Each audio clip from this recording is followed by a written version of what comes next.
Oil Stream on this Wednesday right here on Edmonton Sports Talk. If you're listening on TuneIn or iHeart or at EdmontonSportsTalk.com, please tell your friends how easy it is to consume our content on all of those wonderful streaming platforms. If you're watching over on YouTube today, hammer the thumbs up for us as well and sub to the channel if you haven't already. You can text us anytime at 780-218-9999. Lots to get to on the show today. What is this? You take my water bottle off and you put this. Is this an alcoholic beverage? This is not an alcoholic beverage. This is a Italian soda, Brio Canotto. Okay. Canotto.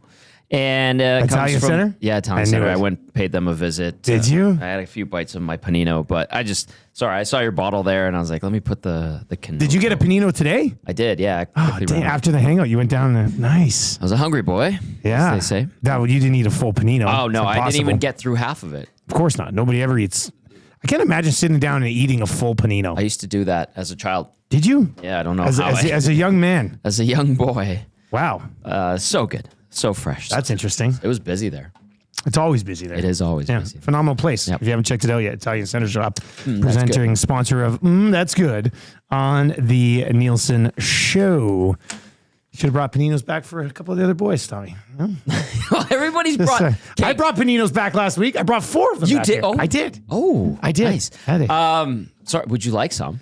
I mean, not now. You're not going to leave again. Do you have any of your leftover panino? Yeah. I'm not going to take the rest. You need to eat it. I'll eat it if you're not going to. No, you eat it. But here's the thing: is lots of lunches in the fridge I've seen, which I respect. I'm too lazy. You see these meal prep things. People post on their social media that they meal prep. So many different meal prep things. I know, and I admire and appreciate those who do it. It's smart, usually healthy, but I could not eat the same thing for lunch every single day at work. And then Gager, I know he's sick. Yeah. But when he's here, he's always cooking something up. He's making the most of that little oven that he found. Oh yeah, he's too good at everything. He would survive really good in the wild if there was a plug-in for a small toaster oven. You know, he can forage. He'd do really well. Yeah, he'd do great. He would do really well. He forages well. Another thing too on Gager, we had Craig McTavish and Sean McTavish on the Hangout today. It was a phenomenal show. If you didn't check it out, watch the replay, or you can catch it on the podcast version of the show. Joaquin, so I found a 2000-2001 Oilers team photo that, with my parents, I had in boxes in my parents' storage. And I brought it in, and Joaquin signed it and said, should have played me more. And I'm like, Mac, since you're here, you need to respond to Joaquin. And he just wrote, should have stopped more. Ooh, yeah. Tough one. But a classic signing from Mac T. I'll get a frame for it. We'll put it up somewhere. We've got a few spots. Maybe, Owanek is very diligent with what goes up. Yeah, with the spots. I think we can make room for this one. You could kind of put it right there. Although if we put a TV there sometime, that's not going to work. I like the monitor in the studio idea. The studio is very fresh, very clean now. Yeah, a monitor would clean that table up a little bit. Maybe. I don't want to get too distracted. Week in a bit it's been. Yeah, well, it's go time here, buddy. Let's go. Edmonton Oilers, people are pretty fired up. We got an email from them today, did we not? Yeah, some player or some management stuff. Front office stuff. Yeah, we'll get into that as we work our way through this. Big Dave texts in and says, smashing a full panino is the way, boys, but you might need to take a nap after. Yeah. But it's worth it. And Corey B., with the EST tattoo on his leg. Mm-hmm. You guys make me feel like a mess. I can dummy a panino easy in one seating. And the Rams fan says, I can eat a full panino every time. It's big, but not that big. Whoa. I mean, you should eat a full one in one sitting. Probably not a great idea from a health standpoint, but they're not that big. They're pretty big. They're pretty big. Significant. It's a good workout for your jaw. Yeah. It really is. It's not like Subway bread that's just like really, really soft and kind of mostly air. This is like the full on. This is real life buns. Italian baguette. Pretty much, right? It's a hard-working Italian sandwich is what it is. It's a hard-working Italian sandwich. All right, you can fire us any text messages you have at 780-218-9999. Happy lunch hour, everybody. Thank you very much for being here. It is the Oil Stream presented to you by Boston Pizza, where kids eat for free all month in September. They do this because parents spend so much money on new clothes, new shoes, new backpack, school supplies that you can't even afford to feed your kids properly in the month of September. Well, you don't have to worry about it. Take them to Boston Pizza every single night. they will eat for free. Check it out, www.bostonpizza.ca. Before we got some. It's starting to ramp up. It's not like full blown Oilers season just yet.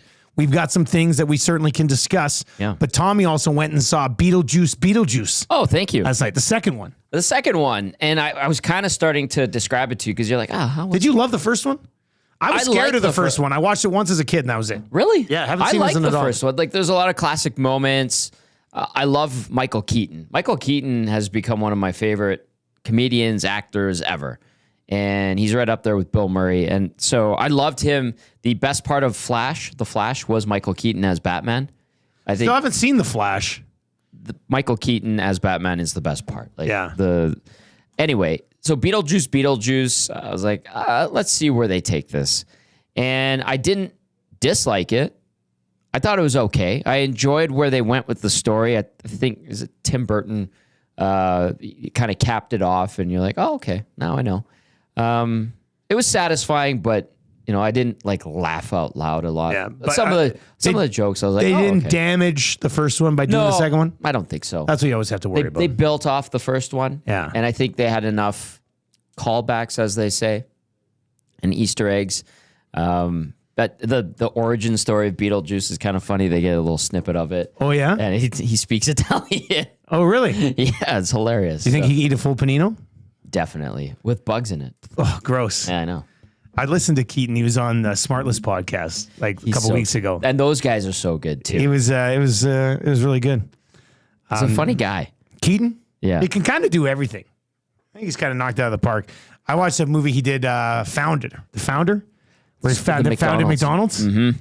Kind of stole it from those other guys, but not Michael Keaton, the guy he played. Yeah, that was pretty good. Or turned McDonald's into what it was, because McDonald's essentially like they would lease you the restaurant, right? That's what he started doing. But then he would lease you the land. It became like a land company. So he'd buy the land. Yeah, and then so it basically became like a massive commercial real estate guy. Very smart, very smart. But fun movie. I watch it sometimes.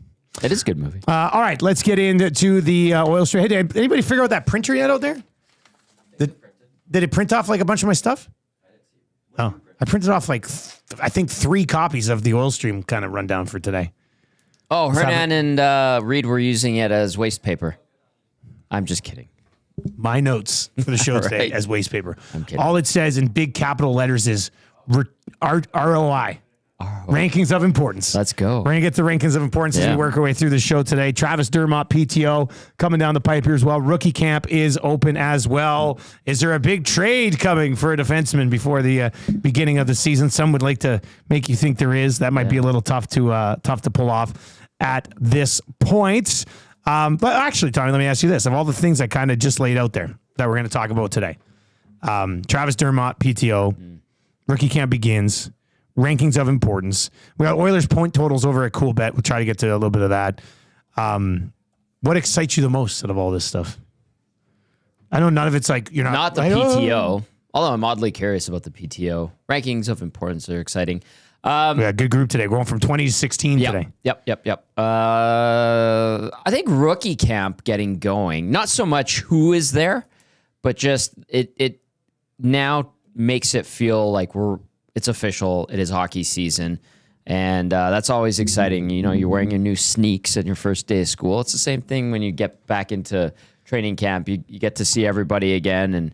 And then you quickly realize after day one, it turns into a long grind. Do you wear a new suit down to opening day? You're thinking about it. Suit I have. What about first game of the year, regular season game? Oh, yeah. Would you wear a brand new suit? Yeah. Well, the newest one I have is from Modern Measure. I saw the boys yesterday, Jordan Ritchie. And I'll wear that one. I love that. That's suit. good. If it's my ace, as I like to Do you think I should wear, I'll probably do with CFL somewhere at the time, but do you think I should wear the $100 tux I purchased on Amazon? I told you, every time you said it on the morning show, I was driving in, I cringed. And then when you're like, I'd like to see Tommy's reaction to this, I was just like, I was going to text you. I told you, if I can wear it 3 or 4 times, you get your money's worth. Oh. Really? I mean, who knows? It might not even fit. It's just. Well, probably not. Yeah. And if it does, it'll fit ill. Yeah. Ill-fitting. I know why you did this. Why? Because Matthew was toying with the idea, and you're like, I'm going to do it. Well, Matty already got a new suit. I know, and he probably got a nice one. I think he probably did. Good quality. I've got lots of suits. I don't need a new suit, but I need a $100 tux, and we'll see how it works. It's not gonna shows up tonight. I got the biggest size possible, so we'll see. Maddie's like, there's no liner on the inside. I know. Look, this thing. I'll be honest. I don't care if I lose this thing on Tuesday night. You might. It won't matter. So we'll see how that sorts itself out. I kind of respect you for doing it. You might as well try. If it doesn't fit, my wife will just send it back. It's a funny joke. I'll say this, too. We're excited about the SDs. Mac T was on. He's up for an SD, and he was super excited on his way out if he is a winner. Yeah. Because he is a finalist. But, when I heard that Tam, Marshall, and the Muzz were when you arrived home, they were in their SDs gear, I was like, that is awesome. And then the next thing I thought of was, oh my God, they're going to look great, the whole fam. And Dusty's going to be rolling up in a $100 Amazon Jeff Bezos special. We don't tuxedo. know. It might look great. Not a chance. Matthew's very hopeful for it, but it's going to be awful. It's going Matty, you didn't get one of these too, though, right? No, I was looking at it. I would have gotten if I saw it like a month ago. See? Because I would have gone to Taylor to see how you would have had time to tailor and see. And get it. I'm rolling in untailored. I'm going to duct tape the bottom. It's going to look real nice. Yeah, it's going to look baggy-ish. It's going to be terrible. The color looks good. It's a nice black tuxedo. And the pictures of the people going to prom in it look decent. Bow tie. Yeah, the people who went to prom, they loved it. Well, yeah, good reviews. Yeah, it was a pretty good star review. I think you might get 2 wears out of it at most. That's okay. Before like I told me, I don't care if I lose it at Hudson's. Yeah. It doesn't matter. Auction it off for charity. Yeah, maybe. I'll give my tie to somebody. Wonderful. At Hudson's. Are you wearing a bow tie I'll or hide a tie? it somewhere. It comes with the bow tux tie. comes with a bow tie. Oh. Also, I've never wore a bow tie my entire life. You always wonder if it's crooked. The bow tie. Yeah. Yeah. Man, bow tie problems, right? Hashtag it. Problems. Everybody's got that bow tie problem. Everybody always has bow tie problems. I know. The Oil Stream brought to you by Boston Pizza. Kids eat for free in September. All right, Travis Dermott, PTO here, Tommy. Yeah. Any chance of sticking, do you think? Or is this just somebody doing Dermott a favor, get him in some preseason games, and maybe somebody else takes a peek at him? Or yeah, maybe. That could be a possibility. And kudos to Brendan Escott, who put it out there a couple days ago, circled to some people. I said, hey, is that happening? And they said, yeah, it's happening. So expect that an announcement at some point. But it's interesting. Left shot guy, can play the right side, has been an NHLer for the last, 7 or 8 years now, and has bounced around a little bit. But as Mac T said, he has to beat out 3 guys. And the 3 guys he has to beat out all have contracts. And as Mac T said, tie goes to the guy with the contract. So not to say that it's insurmountable, but he's got an uphill battle. I don't think it's as an easy situation as Tyson Barrie going into Calgary. And that's not even an easy situation. Tyson Barrie would have to earn his spot. I think I saw Jared Tenorti also got a 2-way deal with the Flames. He actually got a deal there. He got Barrie a deal, just got a PTO. But a guy like Barrie or Dermott, they could go and they can showcase themselves as well. And then other teams that might need players could be like, well, you know what? I saw Dermott play against Winnipeg twice in the preseason with the Oilers, and they're not going to keep him, so we should bring him on. That can happen too. It's also a stage for these guys to show that they still belong in the National Hockey League. So do I think today, September 11th, that he will make the team? I think outside chance, I would put it at probably 20% maybe. I think those other 3 that are right shot guys and under contract would have a better shot at it, but that's why you got to go into camp. You got to perform well during the sessions, and then you got to go out there and play games. And if he continues to prove that he is better than Emerson, Brown, and Stetcher, then he's on the team. But I think those guys are going to look at it, and they get just as hungry too. The guys with the contract, they should at least naturally see a established NHL player coming in on a PTO, and they should feel that sense of someone breathing down your neck. You know what I mean? And it provides an edge. Some sort of little creates competition there. and that's a great thing to have. Yeah. Because that's another thing. You know, I think you and Eric were talking about it this morning. It's like we pretty much know this roster. It's kind of set. And when that happens, I'm not saying it's going to happen, but sometimes that creates a mental ease, right? Where everybody's like, oh, you know, we can kind of coast through training camp. Well, you bring in some guys that can push, and it gets you on edge a little bit and sharpens you up, and I think that's a good thing. So we'll see. Maybe he puts together a fantastic training camp and preseason and beats out a couple of guys. I don't like the chances of that happening, but you never know. Good to bring in veteran guys too, Dusty, I should add, that are in the prime of their careers. Doesn't hurt. 780-218-9999, 780-218-9999, and you can message us anytime. Huh. Hey, Maddie. We got something I've never seen happen before. What? There's we can't post a chat on the YouTube chat. Oh. I've never seen this before.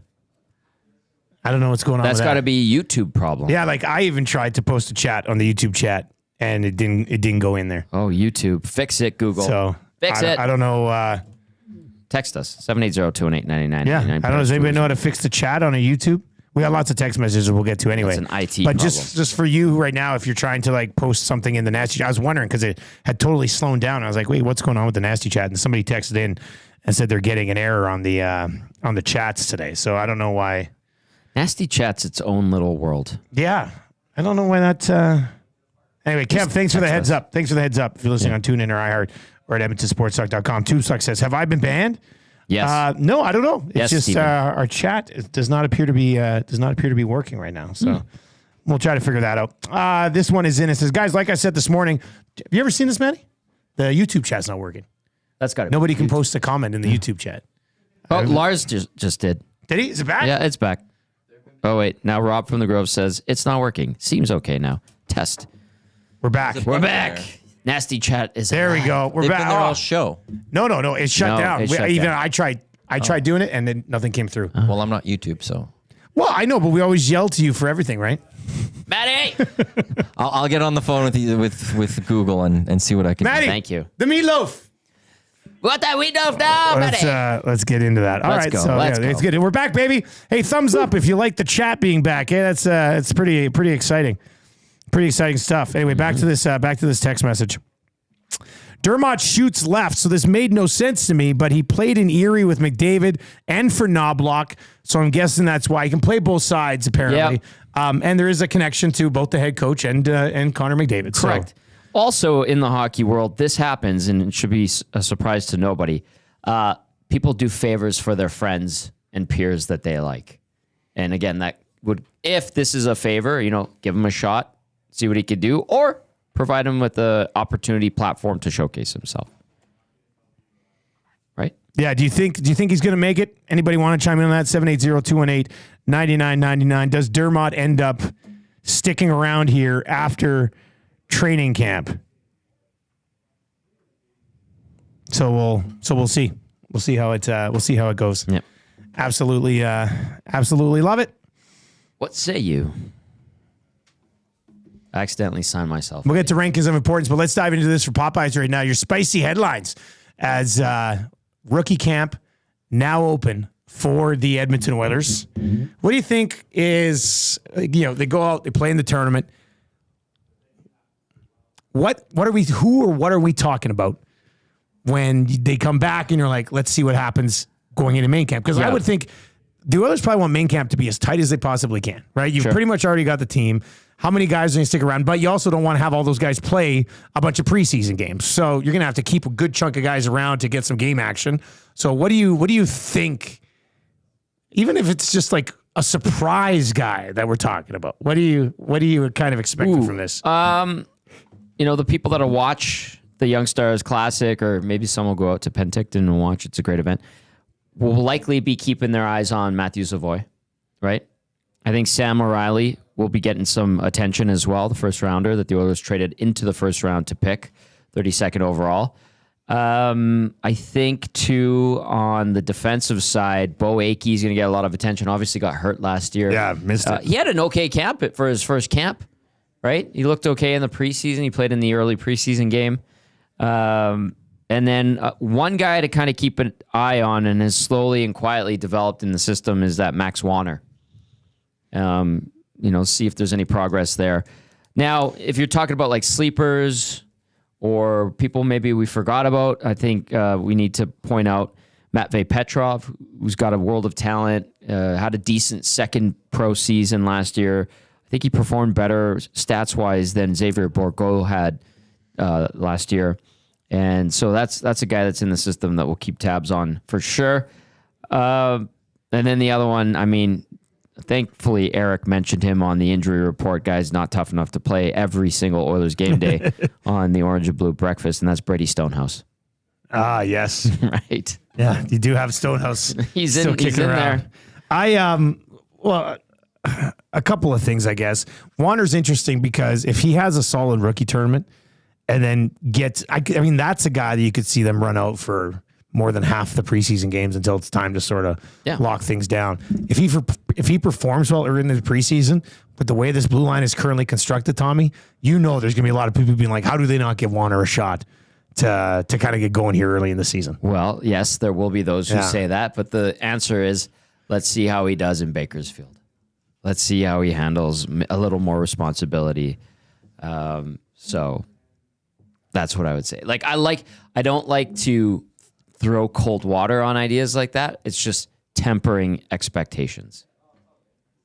And I think with Wanner, be tantalized by good performances and showings and a little bit of promise, but don't put this burden on him that he might not be ready for and be like, we got to get Wanner up here. Casino Dealer Jay over in the Nasty Chat says, hey, boys, I didn't realize that there were a couple of Oiler rookie forwards that broke 100 points last season. James Stephon and Dallin Wakely had 104 in the OHL. Stefan, son of Patrick Stefan. All right, he was in the WHL final. Yeah. And they wanted me to say his name differently. Stefan. They wanted Stefan. Yeah. And we called Patrick Stefan for a while. So anyway, Stefan had 101 points in Portland in the Western Hockey League. Got a deal with the Oilers partway through last year. Yep. And, there's a lot of time for this kid to develop. But I will say, I went into the WHL final expecting a 100-point guy to make an impact in some way for Portland. And I'm not over-exaggerating this by saying he literally did nothing for Portland and he was in the WHL final. He was on their top line. He got more than enough opportunity. He didn't really do anything. I was pretty disappointed in his performance in that WHL final. They couldn't get. I don't know if it was they couldn't get him going, or he wasn't moving, or he had been sick a little bit prior, but still did not move the needle for me at all in any way. So and Moose Jaw took advantage. Yeah, Moose Jaw absolutely rolled in that series. Yeah. I think that was one of the reasons. If Portland was going to put together a good series there, you needed your 100-point guys to step up, and he did very little in that series. So it's the only time I've seen him in person. It was a little bit underwhelming, but lots of time to develop. And obviously the Oilers like something about him to get him under a contract at partway through next year as well. 780-218-9999. How would you overall summarize the Oilers group of prospects that are coming into this? With a word, is it an average NHL group of prospects? Yeah, the Oilers prospects right now. Where's that? It doesn't necessarily matter because they're in a win now mode, and if you could put together a really good prospect list while you're moving picks and stuff, it'd be very impressive. So I really don't have super high expectations for their prospect group. So I would say it's probably an average prospect group in the National Hockey League, maybe a little bit below. They've underwhelming. Sacrificed some things. Yeah. But I don't think it's an absolute disaster. No, and we don't know if any of these guys might be diamonds in the rough. We don't know who the next Vinny Desharnais is in this group, and Desharnais took forever to develop. I think it was 2016 they picked him. He was an older draft pick out of, I think it was Providence in the NCAA, and then went to the ECHL, AHL. They waited 4 or 5 years before he got his first taste of the NHL. So I don't know. If you want to be blunt and completely objective and you're comparing the Oilers prospect pool not just a few guys here and there, to other teams, it could be underwhelming. I think that was the term I would stick with. But who's not to think that maybe there's a few NHLers in there. Obviously, Savoy headlines it. O'Reilly with being a first rounder. They need to restock the shelves, and I'll reemphasize, I think in this era of Oilers hockey where they're at with the big club, drafting, developing, and pro scouting is what's going to keep this window open or extended. If you fail on that, then all of a sudden you're scrambling. Exactly. And then you're giving up future assets, and you're in this perpetual trying to stay keep your head above water, and that's tough. So this is where, the development team and the scouts are going to have to earn it, amateur and pro side. 780-218-9999, 780-218-9999. That's how you can text us here on the Oil Stream today, presented to you by Boston Pizza. We're in the middle of your spicy headlines for Popeyes, where they've got the bone-in wings and the boneless wings, and you can find them all in the 5 same delicious flavors. The Edmonton Oilers announcing today that they've added to hockey operations Tobias Samalainen, player acquisition and development in Europe. Player acquisition in Europe, would that be going out trying to find guys who are playing like Switzerland and like trying to find the next Gaetan Haas, essentially? Well, Gaetan Haas, Lennart Petrell, Iro Pakarinen. They all worked out so well. Yeah, that is. But that being said, if you could hit on one of those guys and they come over here on a minimum deal and they actually can play bottom 6 when Derek Ryan's gone and Corey Perry's gone, that go a long way. Find me the next Johan Ovitu. That's who you're looking for. Get me the next Jesse Joensuu. Aim low and achieve. Although those guys were great people, excellent people to talk to. Tobias Samalainen, player acquisition and development in Europe. Mm-hmm. Andreas Carlson, player development coach. And Vincent Maltz, mental performance and player development coach. So they brought these 3 in. I know there's a question over in the Nasty Chat that kind of is tied into to this. Carmen Gill says, Oilers' new player of hockey development, Callie Larson, said the development of prospects will change. So, Tommy, do you think the AHL coaching staff will change, or will that stay the same down there? Colin Chalk, Keith McCambridge. Who else is there right now? They did change up, like Sly Rodriguez is no longer with the organization, so on the goaltending side, a little bit different. Not this year, I'll tell you that much. I've seen Keith McCambridge walking around Ice District, and I know Colin Chalk has done a pretty good job in his time as head coach taking over. So I don't, maybe in time. I mean, this is a new regime, and maybe Stan Bowman and Jeff Jackson have a different vision for Bakersfield. And obviously they'll lean heavily on Keith Gretzky, who oversees the Condors. But if they're going to just change it right away, that's not going to happen. If that's the suggestion. What has to happen, I should add, they need to find the right balance of winning, because that's important, especially revenue down there, getting people into the building. It has a great following, the Condors does, as a franchise down in Bakersfield. But at the same time, you're winning and developing, making sure the guys are ready for the NHL. That's a tough balance, because there's been times where AHL teams have been accused, or some have, and I know it's happened with the Oilers within the organization and from outside perspectives, where they focus too heavily on playing veteran AHL guys that wouldn't see the light of day in the NHL, because they're focusing on winning. He's being accused of that right now. Yeah. In the nasty. Yeah. And then, so it's a balance that has to be struck, and it's not easy, because there are times where you put your young guys into situations, prominent situations, ones where you want to see them succeed, grow, and learn, and they let you down. That happened. Like Borgo did not have a good year. Petrov had an okay year.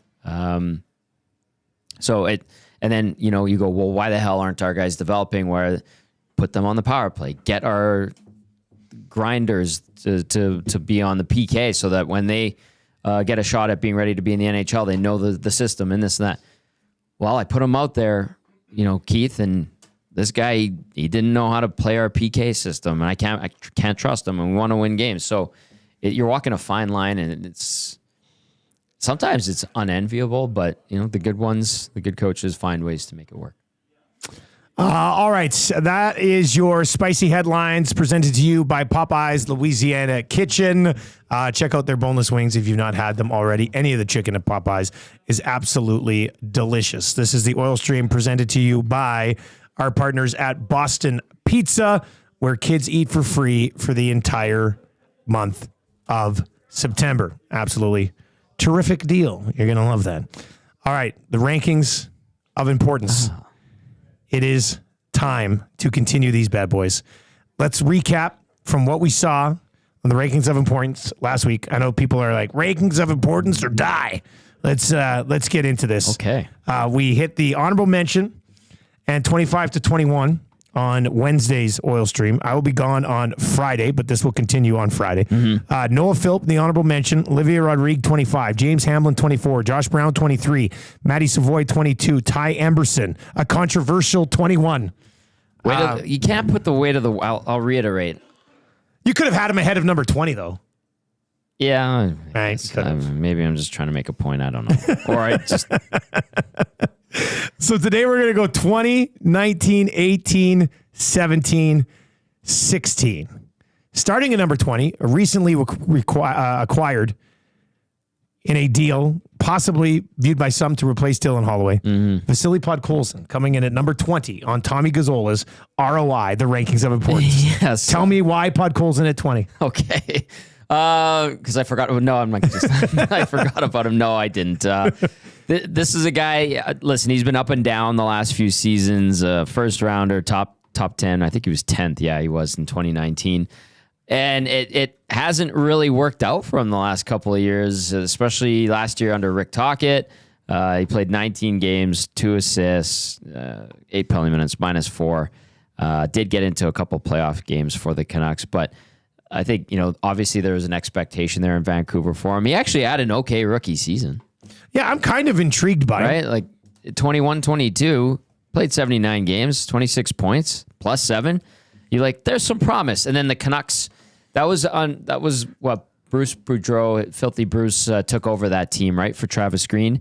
And then Boudreau was out the next year, 22-23, and that's where Tocchet came in, and there were some struggles there and the sophomore slump. And yeah, a lot seemed to go sideways for the Canucks, and Podkolzin was in the mix there. So they sent him down, and he's proven he can do it at the AHL level. Last year in 44 AHL games, 28 points. But I think, now fresh start, different coaching staff. The Oilers need to replace a young guy. This is a young guy with a lot of promise, or has shown that he can give you flashes at the NHL level. So I think that puts him in a good spot to make this team, depth player, and then see where he can take it and become an everyday NHLer. So that's why I put him in there. Maybe I could have put Emberson ahead of him. Maybe this is the Yamamoto Archibald controversy. It could be. It's going to happen. Emberson's going to end up playing top 4 alongside Nurse. Podkolzin's going to be a 4th-line winger, and people are like, Tommy, we knew you undersold Emberson. Yeah. Unbelievable. We'll never forgive you. I understand. Some have not, and that's part of the game. That's part of the game. But anyway, I think the Oilers are looking at this and being like, here's a guy with a lot of promise. Obviously, he was picked 10th a few years ago for a reason, and it's up to him to take this opportunity and run with it. A couple of other things, like a decent size, right? He's in the opening night lineup? Skate. Or is he at 13 forward because they want to get Derek Ryan and Perry in there type of thing? I mean, if you have Ryan and Perry in there, you're old and slow. That's the one thing he has going for him. Yeah. He's neither old and or slow. Yeah, exactly. So that's where his advantage is, and it's up to him in training camp to take that opportunity and run with it. Yeah, I'll say he's in there. Say he's in there. It's interesting because coming along, I'm on his elite prospects page, and a bunch of different teams, bunch of different international tournaments, and I think that's kind of where he sort of made his mark, because his final season in the KHL before coming over, 11 points in 35 games. So it wasn't. And I know for the younger guys, they don't get a lot of opportunity in the KHL and things along those lines. But you look at in the VHL, which is a level down the year before that, 8 points in 16 games. So it's not like he even lit up the lower leagues offensively. Right. So I'm not sure there's a ton of offensive potential for him here, but he's 23 years old. Mm-hmm. They're going to need some sort of youth and speed in the bottom six. You hope that he can provide that. He's got decent size. Okay, here. But there's never been like a huge offensive year really anywhere along the way. But And good points, but are we looking for Vasily Podkolzin to be an offensive mastermind or provide a lot of offense, or are we looking for him to become a good third or fourth line guy with his speed? All they need him to do is skate hard, work hard, chip in when getting opportunity. Yeah. In an ideal world, you'd love him to be able to play on the penalty kill. I don't think that's a thing, at least yet. We'll see how it develops. But you're right. I mean, they don't need him to play in the top six.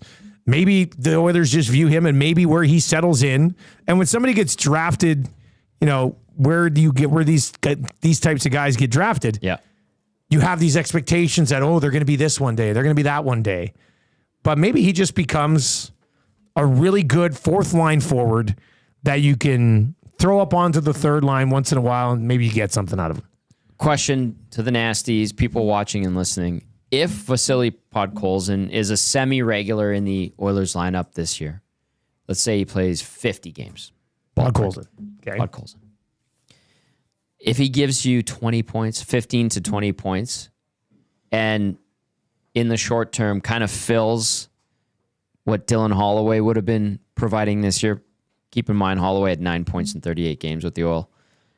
Are you satisfied with that in the short term as a stopgap? If he plays 50 games and gets 7 goals and 18 points, playing, what are we looking at? Max 11 minutes a night, and he's not a disaster in his own. I think that would be very much a success. Yeah, I think that's a realistic expectation. Is like, okay, make the team, take advantage of this opportunity with the new team, and then go give them 15 to 20 points. Don't be an absolute tire fire in your own zone. Get the puck when it's off to you on the wall. Make sure it's a nice outlet pass or a quick chip to your streaking winger or forward, and then score a few times. Can I make a prediction? And don't be soft. This is going to be something that happens. What? Get to the preseason. They're giving some of the veteran wingers a break. Oh, no. Plays with Leon Draisaitl for one game. Oh, no. Scores 2 goals. And then the rest of the season, people are just saying, why is Podkolzin not getting a shot in the top 6? Do you not remember the game he had with Draisaitl against the Vancouver Canucks in late September? This is just ridiculous. I hope we get that conversation. Brendan Perlini casts a long preseason shadow, doesn't he? Mm-hmm. What a guy. He was great. Yeah, he was awesome. He's a real nice guy. Great preseason too. Induced Comics says, guys, I'm happy with him as a replacement for Holloway. I think he's a better fit technically for the third line. On the team as well. Corey over in the Nasty Chat says the Canucks podcast say that he's defensively sound, hits lots, and doesn't take much risk. So sounds like a bottom 6 forward. Let's see what he does with it. If that's the case and he gives you 15 points, all right. K. Gill is saying he's predicting 10 goals. Tells us to screenshot it. Ooh. How about this, K. Gill? You screenshot it. Then you come back to us. I don't have enough room on my phone to have K. Gill screenshots. Sorry, man. I'd love to, but I just don't. Carmen has already screenshot. All right, so good chat about number 20 on the list. All right. Let's get to number 19 on Tommy Gazzola's rankings of importance. Number 19 on the ROI. What? You know what? What? What we just said about Podkolzin and the fact that works hard, skates hard, will hit, has a decent shot, somewhat defensively sound. If those things ring true, he could be above the next 2 guys on this list by the end of the year. Yes, right? Very true. I think that's great. I don't think that's a stretch. All right, number 19. I'd flip 18 and 19. I'll say it right now. But number 19 on the, well, maybe not when we take everything into account. Yeah, but, and I actually did have that thought. Did you? Of flip, and I was like, maybe this one because of his position. And that's what I thought. That's why I thought I might flip him. Anyway, number 19 is Derek Ryan. Yeah. On the ROI. D-Rock Ryan, the pride of Spokane. Listen, we know he's an older player. He's 37. He's very well respected in the room. And when he plays, he gives you everything he's got. He does provide a little bit of offense. He is sound defensively. No, he's not big. No, he's not fast, but you can, for the most part, rely on him. So play center, can play wing.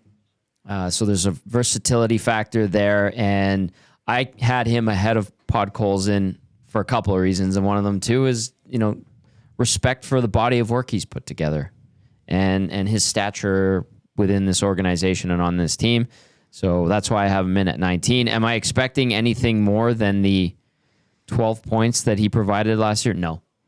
If he can give them, again, 10 to 15, playing 65 games, 70 games like he did last year, killing penalties, and being a good presence and teammate in the room, then I think that's A-okay. But the fact of the matter is there's a lot of other guys on the team that'll probably provide a bigger impact on the ice. Okay, well, let's just quickly group in the next guy on this list because there's a conversation here. So number 18. So Derek Ryan's number 19. Yep. Corey Perry is number 18. So what was it about Corey Perry that you decided to put him a spot higher here than Well, Ryan? he only won a Hart Trophy. I love that. Listen, he's going to be a Hall of Famer. He's won a Stanley Cup. We're talking rankings of importance for this team. I know, but that matters. He carries clout. He's by all accounts, all the guys in the room respect him and listen when he speaks. And how can you not? That is the value he brings to the team. Now on the ice, no, he's not fast. No, he's not as skilled and quick and sharp as he used to be. Yes, he can chip in offensively. Actually, I thought 13 points in the 38 games in the regular season that he managed to get was decent. There were some moments where he scored some key goals, made some nice plays. You can see some flashes of the old Corey Perry from time to time, and I think that's valuable. And listen, with all due respect to Derek Ryan, Corey Perry has been at the tippy top of this league, and he did it for a while, and he gets the benefit of the doubt in the rankings of importance on the Oil Stream on EST. But I think there is a lot of value with that. A lot of people, I remember heading into the playoffs, were saying, well, Corey Perry is kind of bringing that Duncan Keith effect, right? And a lot of people, especially when the Oilers were struggling last year early in the season, were like, they really need a Duncan Keith. And it's incredible when we would read those texts. You guys would get it on the morning show. It was a stark contrast from the people in the postseason a couple years prior or the year prior saying, oh, they really miss Duncan Keith. They could use Duncan Keith. And then there were people that were like, get him out of here. Duncan Keith is old. He's slow. He's crappy. Why did the Oilers bring him on? So you're never going to please everybody, but I think there is something to be said. The fact that they brought him back, I was surprised. What did they give him? $1.4 million. But I think they're going to try to squeeze as much out of that as they can. I think his potential with the Oilers and being a third, fourth line guy, maybe not an everyday guy, is still that a little bit greater than what Derek Ryan will give. He had more points than Ryan in less games. Yeah, he did. He did produce more. Yeah, no, that's a good point. So neither of them necessarily get around anymore. But Corey Perry just doesn't move very well anymore. But he never had to really. Corey Perry finds a way to be impactful with what he has left. He's got great hands and tight. He does have great hands. He's got an offensive mind that not a lot of people can match. Can mess with people. He does that. He puts his stick in front of players' faces in a scrum and just stares at them awkwardly. You've somewhat justified it to me, having him one spot ahead of Derek Ryan. Thank you. I still think I might have had both Emberson and Podkolzin ahead of both of them, but that's okay. That's okay. This is totally subjective. I have posted this exact question on Twitter. All right. And let's see what the responses are. Oh, it's close. Ooh. So I just posted it like 2 seconds ago. I said, who is more important to the Oilers this season? And then I had Corey Perry, Derek Ryan. The replies were, Cole says, is there a neither button? And then Hockey Stan says, coin toss. I don't have either as a mainstay on the roster. The actual vote, like I said, just 2 minutes ago posted 60 some votes. Derek Ryan, 51.6% of the vote. Corey Perry, 48.4%. So coin toss. Oh, now it's 51 Corey Perry, 49 Derek Ryan. So it's going to be right in that sort of area. Do we have a great debate on our hand here? Following the debate last night. All about the debates today. My God. Who would you rather have? I just can't believe. I'm not even getting into it. I'm not going to get into it. It's like, who would you rather have late in their career? Adam Oates on your fourth line center or Rob Zamner in the later stages of his career, right? Like, Pick one. Pretty much. Yeah. Pretty much. All right, so that takes us up to 18 on Tommy Gazzola's rankings of importance. Let's continue. We got 2 more to get to here. Yeah. One is a high riser since last year, and one is a new name on the list. Yeah, this next one, I'm like, I don't know. Well, I mean, but somebody has to. Somebody has to. That's number 17 on the list. Old Troy, somebody's got a Stetcher. Yeah. Got him at 17. What do you have him at 17. Listen, again, reiterating, people are like, well, Emberson, come on, Tom, Emberson. Again, I want to temper expectations with Emberson. I acknowledge that there's an opportunity for him to find a permanent home with the Oilers and maybe build on his NHL career, but he just doesn't have the body of work yet. And I wouldn't want to place that type of burden on his shoulders without him even playing in an actual game with the Oilers. So Troy Stetcher's been around the league for a while. He's 8 or 9 years now. He was one of the Canucks' go-to D-men years ago, kind of bounced around the last few years. Listen, I think he wants to prove he's still a respectable NHL defenseman. He's not particularly old. He just hit 30. I think he has a real opportunity to take this ball and run with it on this blue line. Maybe he's the 6th D-man on that third pairing on the right side. And if you can get 14 to 16 minutes out of him, reliable, sets up plays, doesn't get hemmed in his own zone. He's a pro. He's an old pro now. So I kind of gave him the benefit of the doubt, and that's why I have him where I do. I'm not going to back off my opinion. When they got him last year, I thought he was going to be one of their top 6 guys rolling through the end of the season and into the playoffs. I did. I was pretty high on him when they brought him in. Kind of liked what I saw at times from him. Little scrambly. Yeah. But even though he looked scrambly at times, didn't put himself in a ton of bad spots outside of that first game when he was in the penalty box like 3 or 4 times. I was like, that was a little bit of a tough look. But this is a guy who's going to end up playing his 500th career game this year. They need one of these guys. They need Emberson or Stetcher to step up, man. Yep. Simply has to happen. Unless, of course, they pull off the big move prior to the beginning of the regular season, which they might still be trying to do. So, can I say something about the big move? Love the big move update. Hey, if I don't have I doubt a big move happens. This is a big move opinion. Great. If it were to happen, I said this the other day when it was brought up. I said, well, it would have to involve Evander Kane, and then someone went and said that my dislike for Kane came through. I just want to say something. I do not dislike Evander Kane. I think he's a tremendous hockey player. I've had nothing but good encounters with him. Just given the situation, some things that are publicly known, things that are said behind closed doors, where things are at with him right now, like we don't know. Like, is he going to play? Is he not going to play? Is he going to get these surgeries? He's not going to get these surgeries. Generally, that tends to lead you to think that, okay, if they're going to make a move, and it's a quote-unquote big one, who are the candidates that are likely on this roster right now? Well, they're not getting rid of the core guys. But then they have a guy who's a $5 million guy with a no-move clause, by the way, so he has the power. He can do whatever he wants, and he earned that. But if there were to be a move, I would go, well, they're not trading any of the big dogs. They're not trading Nugent Hopkins. They're not going to be able to get rid of Nurse. What would constitute a big move on this roster? Well, Evander Kane. That's why I just want to bring that, because someone made a comment at the end of the show, and I was like, that was terrible. Well, first of all, anything that happens in this city's classified as a big move. You just know how it is. Yeah, that's true. But I mean, you're not wrong. I mean, if they're moving a second-round pick for a defenseman who may or may not be able to play with Darnell Nurse, is that technically a big move, or is it just a somewhat of a move to try to find somebody? You know, people get excited about it here because that's what we always do, and that's the beauty of this hockey market. Yeah, but like if it was a true big move where people around the NHL would go, "Geez, okay." Yeah, that's how I would describe a big move. If other teams around the league are going, "Wow, yeah, big move," everything here is a big bloody move. Yeah. So that's. I just wanted to give it some context, and I didn't appreciate that comment. I can't remember who sent it in, but it stuck in my mind because I'm like, if that's the perception, I'm sorry, that's wrong. Anyway. All right, we've got one more name on the list.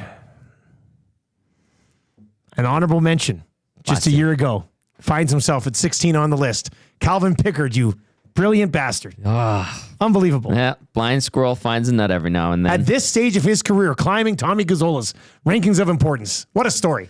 Well done, Calvin Pickard. Excellent guy and steady NHL goalie. I think he gives them a good tandem with Stu Skinner. The two of them have an appreciation professionally on and off the ice for one another, and that's great. That's conducive to good vibes around the room.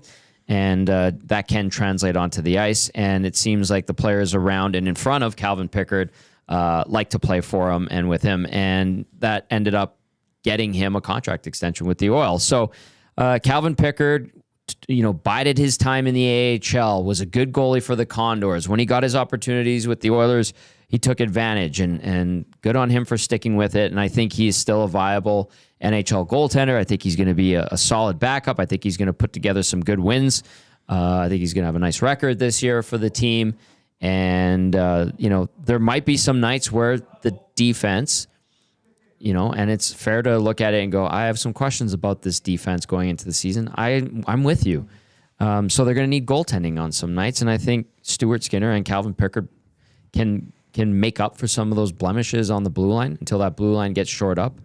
So goalie, the last line of defense is so important. Now you have a guy that you can rely on, and he's nestled himself into the middle of the pack on the rankings of importance after getting an honorable mention last year. Brett B says the Oilers should hire Tommy G as a pro scout. He fixed the goaltending last year. Thanks, Brett B. There you go. I mean, it ended up working out relatively well. Hey, Kyler Yamamoto has a PTO. Yeah, he does. With Utah. It's funny. I just searched Kyler Yamamoto PTO to see what stories popped up. And the first one's from Daily High Vancouver. The second one's from the Desert News. Mm-hmm. And it says, Utah's NHL team signs Yamamoto to PTO, period. What does PTO mean? Question mark. Oh, desert hockey stories. Yes. You're still hilarious. You're wondering why it didn't work there. Come on. It's going so well in Vegas. Obviously, 30 years or 25 years of a mess in Arizona. Yeah. Utah has had a long history of minor hockey, but this is on a different level. And the PTO thing, that's funny. What does PTO mean? I love it. Well, that's hilarious. It's like OTAs in football. I mean, I guess you have to dig a little bit to figure it out, but that's pretty good. As you would expect, lots of replies to who's more important to the Oilers. Derek Ryan or Corey Perry. The season is just around the corner when we get a debate going on Twitter about who's more important, Corey Perry or Derek Ryan. Somebody said only one of them is going to take faceoffs and kill penalties. And that's D-Rock Ryan. That's a pretty good point as well. As long as this doesn't lead to any fist fights, duke it out with your words and don't use bad words. Tommy Gazzola's rankings of importance, 20 through 16. Vasily Podkolzin, Derek Ryan at 19. Corey Perry at 18. Troy Stetcher at 17. Calvin Pickard at 16. I will not be here on Friday, but you will get to 15, 14, 13, 12, 11. And that's going to be outstanding. Yep. Very much looking forward to that. The Oil Stream is presented to you by Boston Pizza. Kids eat free all of September. BP Westgate with 6 O'Clocker Lager. 6 O'Clocker Go Lager. see Curtis and the crew there. They just renovated and just across the street from West Edmonton Mall. Might see you there a little bit for postgame actually this year. Yeah. That might be happening. At West Ed? Might be happening a little bit. Oh. At the location we're talking about. Yeah. Look at us. I'm working on that a little bit. Let's see how it goes. Look at Curtis. Should be making pretty good. Moves too. Pretty exciting. Pretty exciting. That. All right, that's going to do it. We've got EST afternoons coming up with Hernan Salas, Joaquin Gage, and then the Reed Wilkins show with Reed Wilkins and Glue Guy Jay Milne on the way from 3 until 6 today. Stick around for those programs. Outstanding stuff. If you're listening on TuneIn or iHeart or EdmontonSportsTalk.com, that's coming up right away. If you're watching over on YouTube, make sure autoplay is on. I'll take it right on over to EST afternoons. I will talk to you tomorrow morning on the Nielson Show. Enjoy your afternoon. Take it easy.